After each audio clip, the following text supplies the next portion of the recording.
Hello दोस्तों, नमस्कार। स्वागत है आपका हमारे चैनल में। दोस्तों, आज हम आपके सामने लाए हैं बेला। दोस्तों, ये बेला का पौधा है और बेला को ही मोगरा कहते हैं। दोस्तों, जो मोगरा अगरबत्ती आती हैं, जो पूजा में हम लोग अगरबत्ती इस्तेमाल करते हैं, और बेला के नाम से, मोगरा के नाम से और भी तमाम सुगंधित पूजा की सामग्री आती हैं। तो जिसमें बेला या मोगरा का ज़िक्र किया जाए तो समझ जाइएगा कि दोनों एक ही बात है, यानी एक ही वनस्पति के दो नाम हैं। तो दोस्तों, मोगरा और बेला में कोई अंतर नहीं है, आप कंफ्यूज मत होइएगा। मोगरा को ही बेला कहा जाता है और बेला को ही मोगरा कहा जाता है, ये बात आप याद रखिएगा। दोस्तों, ये पौधा हम इसलिए लेकर के आए हैं, ये आपको जानकारी देने के लिए कि आप ये पौधा पहचान पाएँ। दोस्तों, यदि आप इस पौधे को अपने घर आंगन में लगाना चाहते हैं तो मोगरा का फूल तो आपने देखा भी होगा। इसका फूल बहुत सुंदर और बहुत खुशबूदार होता है। मोगरा के बराबर खुशबू शायद किसी फूल में होती है।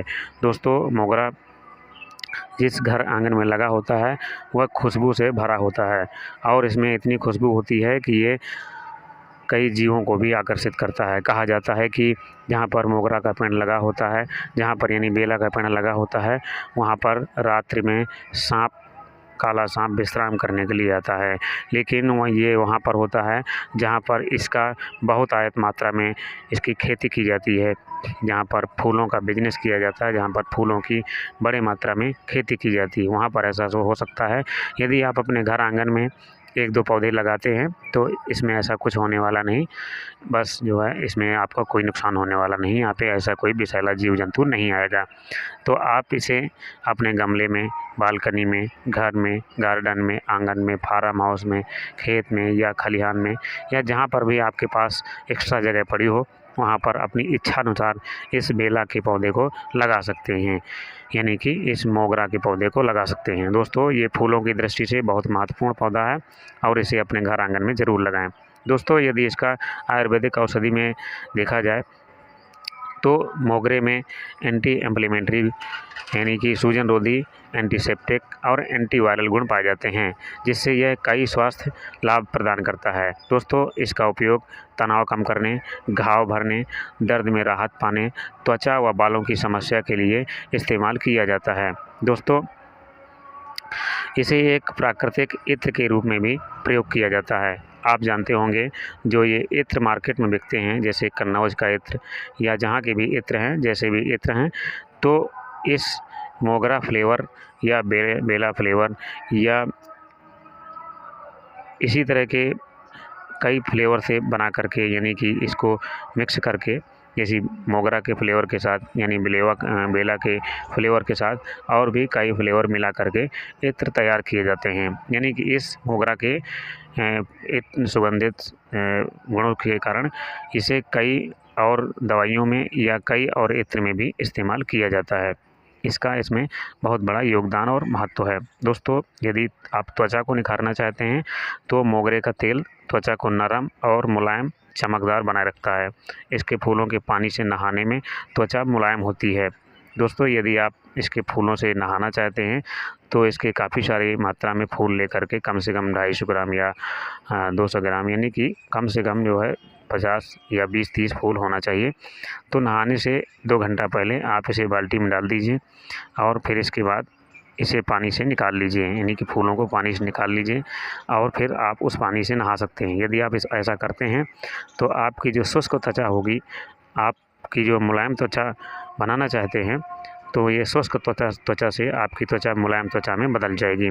तो यदि आपको किसी को भी आपकी जानकारी में ऐसी कोई समस्या है, यानी कि त्वचा शुष्क है और त्वचा को मुलायम बनाना चाहते हैं, तो आप मोगरा के फूलों से स्नान कर सकते हैं। दोस्तों, यह मुहासे, रैशेज, सनबर्न और त्वचा से जुड़ी अन्य समस्याओं से भी राहत दिलाता है। सनबर्न क्या होता है? जैसे आप सूर्य के प्रकाश में आपका चेहरा काला हो गया है और धूमिल हो गया है, मुरझा गया है, तो आप यदि इसके पानी से, यानी इसके फूलों के पानी से नहाते हैं तो आपकी ये समस्या जड़ से समाप्त हो जाएगी और आपके शरीर में, आपके चेहरे में राहत और ठंडक पहुँचाएगा। तो दोस्तों, इस तरीके से आप इसका इस्तेमाल कर सकते हैं। यदि आप नहा नहीं सकते हैं तो यदि आप अपने चेहरे को इसके पानी से धोना चाहते हैं तो फेस वॉश की तरह, जैसे लोग फेस वॉश इस्तेमाल करते हैं, तो फेस वॉश की तरह आप जितने बार भी अपना चेहरा पानी से धोते हैं, तो इसके फूलों के पानी से आप अपना चेहरा धो सकते हैं। यदि आप ऐसा करते हैं तो आपका चेहरा नरम और मुलायम बना रहेगा। दोस्तों, यदि आपके बालों की कोई समस्या है तो मोगरे की पत्तियों का रस बालों को मजबूत बनाता है और जो टूटने और झड़ने की समस्या है, टूटने की और झड़ने की समस्या को कम करता है। दोस्तों, मोगरे के फूलों को पानी में भिगोकर बालों को धोने में भी प्रयोग कर सकते हैं। यदि आप मोगरे के फूलों से, यानी कि जो हमने बताया कि इस्तेमाल करने से पहले आपको 2 घंटे पहले पानी में इनके फूलों को डाल देना है, तो इनका जो तत्व, इनका जो अर्क होता है, इनकी जो गुणवत्ता होती है वो आपके पानी में आ जाएगी और इसके बाद आप इस पानी को यूज़ कर सकते हैं। आप बालों को धोने में आसानी से यूज़ कर सकते हैं। यदि इसका पानी आपके आँख या कान में चला जाता है तो इससे आपको कोई साइड इफ़ेक्ट या नुकसान होने वाला नहीं है, क्योंकि दोस्तों ये प्राकृतिक लाभदायक जड़ी बूटी है और मानव जीवन में फ़ायदा करने वाली है। दोस्तों, यदि आप तनाव या अवसाद में रहते हैं तो इसकी खुशबू तनाव को कम करती है और मन को शांति प्रदान करती है। यदि आपके पास, यानी आपकी जानकारी में दर्द की कोई समस्या है, तो यदि दर्द से राहत पाना चाहते हैं, जैसे सिर का दर्द है, पीठ का दर्द है या शरीर के किसी भी अंग में आप दर्द से पीड़ित हैं, तो आप दर्द की जगह पर इसकी पत्तियों का पेस्ट बना करके या इसके फूलों का पेस्ट बना करके आप लगा सकते हैं।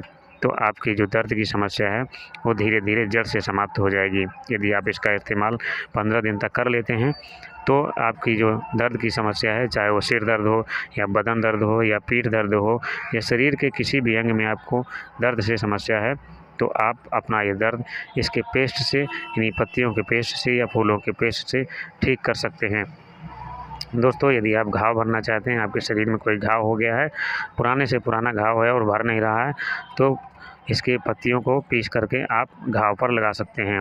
दोस्तों, यदि आपको पाचन तंत्र की समस्या है, यानी पेट की समस्या है, आपके पेट में अफरा बनता है, गैस बनती है, तो आप जो है पेट और गैस यानी दस्त में ये लाभ पहुंचाता है, आप इसका इस्तेमाल कर सकते हैं। मोगरे की चाय बुखार और संक्रमण से आपको फ़ायदा दिलाती है। दोस्तों, यदि आप कि इस पेट में कोई समस्या है तो आप इसकी चाय बना करके पी सकते हैं या पत्तियों का रस निकाल करके कच्चा ही इस्तेमाल कर सकते हैं। यदि आप इसकी पत्तियों का कच्चा इस्तेमाल करते हैं तो ये आपको पूरा 100% फ़ायदा करने वाला है। यदि आप चाय बना करके पीते हैं तो चाय बनाने से ये होता है कि जब आग के संपर्क में इसकी पत्तियाँ आती हैं तो इसके गुण कम हो जाते हैं। इसलिए यदि आप पेट की समस्या के लिए, पेट दर्द की समस्या के लिए इस्तेमाल कर रहे हैं तो ताज़ी पत्तियों को किसी सिलबट्टे में या मिक्सी में पीस करके इसका इस्तेमाल कर सकते हैं। तो इस तरीके से आप इसका लाभ उठा सकते हैं।